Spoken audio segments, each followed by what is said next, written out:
Hello, my dear future doctors. This is your host, Dr. Junaid, in front of you with a very important video for the NEET aspirants who are going to write NEET UG examinations 2026.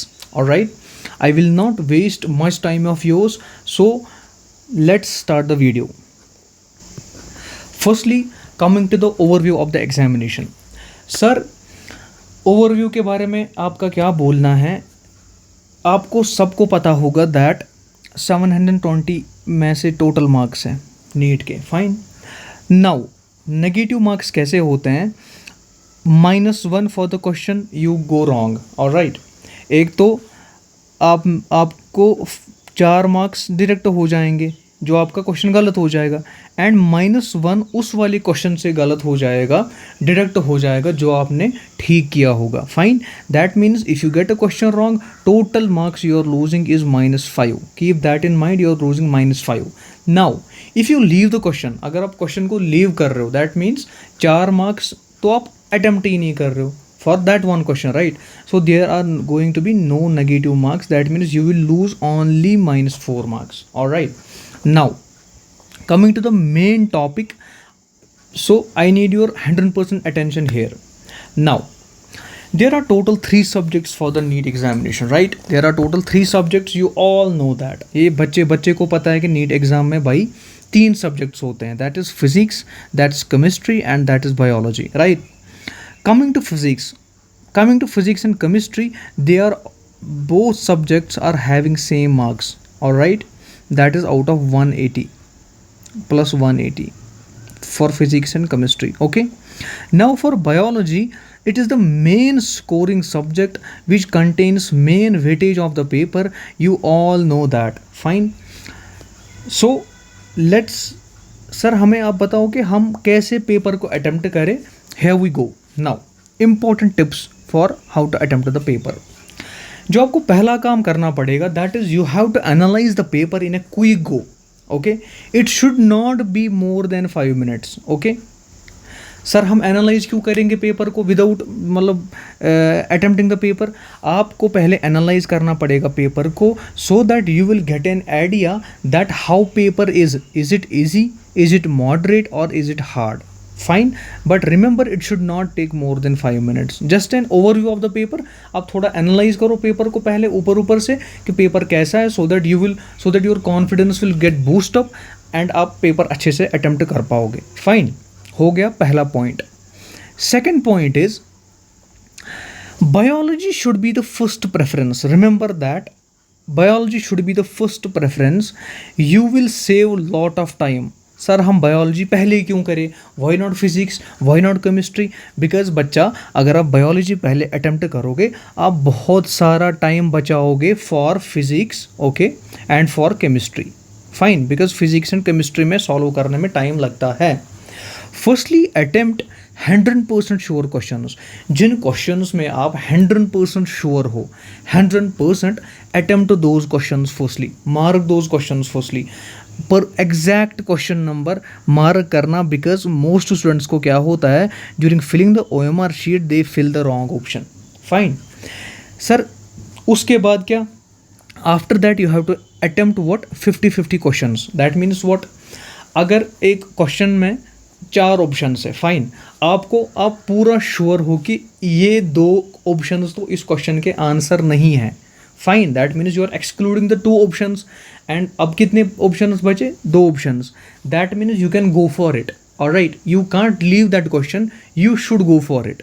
And there are most probability is that you will get this question right. समझ आ रहा बच्चा आप लोगों को? Fine. Leave the questions in which you are having probability of going wrong. 1 marks decides the rank. Okay, आपको ये मैं समझाता हूँ. देखो क्या, अगर आप किसी क्वेश्चन में श्योर नहीं हो, even though you are 75% sure, leave that question. Fine. Because अगर आप वो क्वेश्चन अटेम्प्ट करोगे, आप तुक्का मारोगे, एंड उसमें प्रोबेबिलिटी ज़्यादा है कि वो गलत हो जाएगा. फाइन. एक तो आप वो 4 मार्क्स लूज करोगे, और वो एक जो आपका क्वेश्चन ठीक हुआ होगा उसमें से भी 1 मार्क्स कम हो जाएगा because of this silly mistake. Alright, remember what I से. Don't do these silly mistakes because 1 marks can decide your rank. Trust me guys, एक एक मार्क्स से रैंक डिसाइड होती है, एक एक मार्क्स से डिसाइड होता है कि भाई इस बच्चे की सिलेक्शन हो जाएगी या नहीं. Remember that thing. Okay, now coming to second preference. Second preference is going to be chemistry. Okay, do questions same trick or same strategy applies to chemistry also. Do the questions which you are 100% sure. Alright, जिन questions को लेकर आप 100% sure हो, firstly fill those questions. Fine. If you think lot of questions are left out, अगर आपको 100% sure questions आपने किए, अगर आपको फिर लगा कि यार केमिस्ट्री में तो बहुत सारे क्वेश्चंस बच रहे हैं, there are lot of questions which are left out, attempt 50/50 questions. 50/50 मैंने आपको पहले ही बोला, जिन क्वेश्चंस में आपको लगता है कि ये दो ऑप्शंस तो बिल्कुल ही नहीं है, ये दो ऑप्शंस में से एक आंसर है, attempt those questions. All right, no need to panic. You don't need to panic guys, because अगर आपने पैनिक किया, अगर आपको एंजाइटी हुई एग्जामिनेशन के टाइम पे, that means game is over. Fine, you should stay focused during your examination. That is very important. Fine, समझ आ रहा है? I hope आपको समझ आ रहा है.